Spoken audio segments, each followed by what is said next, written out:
자, 1월 6일 마감 시황 및 전략 살펴보도록 하겠습니다. 진짜 어려운 시장이 지속이 되고 있네요. 자, 오늘 새벽에 마감한 나스닥 시장은 마이너스 3% 이상 급락세로 마감을 했습니다. S&P 500도 마찬가지고요. 다우존스도 마찬가지입니다. 이유는 잘 나가다가 이제 연준의 매파적인 발언이 생각보다 예상보다 더 세게 나왔다라는 이유가 있었습니다. 그러면서 글쎄요, 보시는 것처럼 나스닥이야 그렇다 치더라도 S&P 500 지수를 보시게 되면은 어제장까지는 5일선 위에서 너무나 깔끔하게 움직이는 모습이었죠. 근데 매파적인 발언이 나오면서 밀렸습니다. 이거를 우리가 어떻게 해석을 해야 될까요? 저는 결국은 신고가를 항상 기록하는 와중에는 누구나 차익 실현에 대한 욕구가 있을 수밖에 없거든요. 결국은 이런 연준의 매파적 발언이 차익 실현 욕구를 자극했다라고 저는 생각을 합니다. 문제는 우리 시장이죠. 보시는 것처럼 정말 어이가 없다라는 얘기밖에 할 수가 없을 것 같아요. 코스닥 시장은 어제장 20% 이상 지수가 밀렸고 전일장도 장중에 마이너스 1%, 어제 마이너스 2%, 오늘 또 한 번 마이너스 2.9%, 거의 3% 가까이 또 맞아버렸습니다. 코스피는요?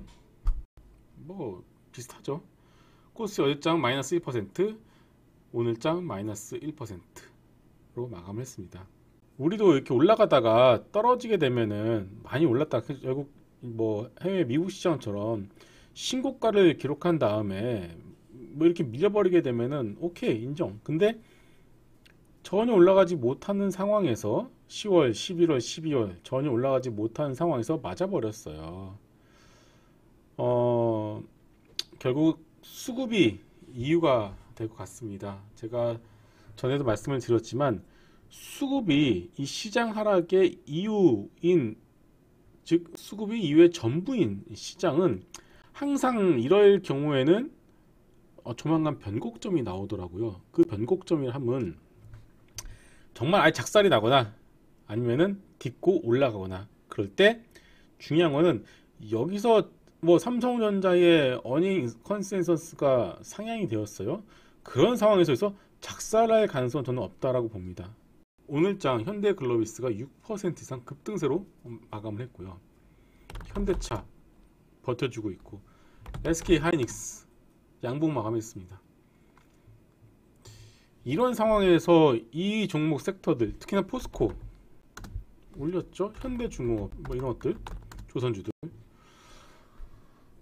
이런 것들이 올라주고 있는 상황에서 변곡점이 아래보다는 저는 위로 나갈 가능성이 높다고 생각을 해요. 그 얘기는 결국 주도 섹터가 바뀔 가능성이 있다는 뜻이겠죠.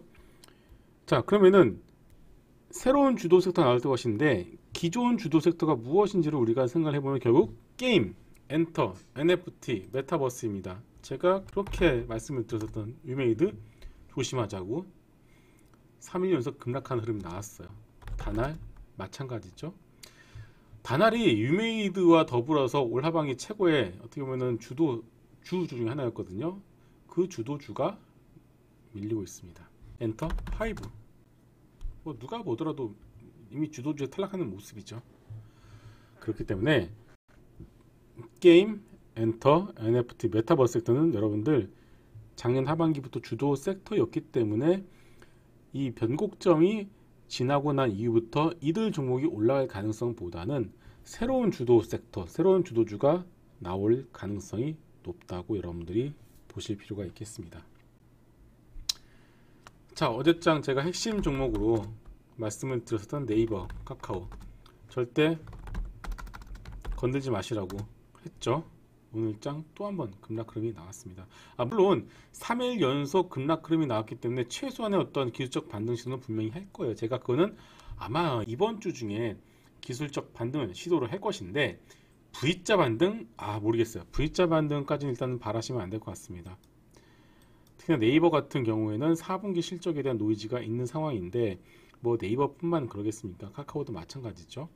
성장주가 더 이상 성장을 하지 못할 경우에는 주가는 급락 흐름을 맞을 수밖에 없습니다. 자, 그리고 수급 추이를 보시게 되면은, 자, 코스피 같은 경우는 여전히 금융투자 매물이 나오고 있는 상황입니다.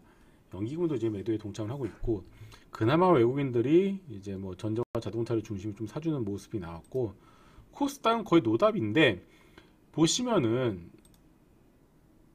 자, 사모펀드 쪽에서 1,000억 가까이 매도가 나왔습니다. 예, 금융투자는 거의 이상 나오지 않고 있고요.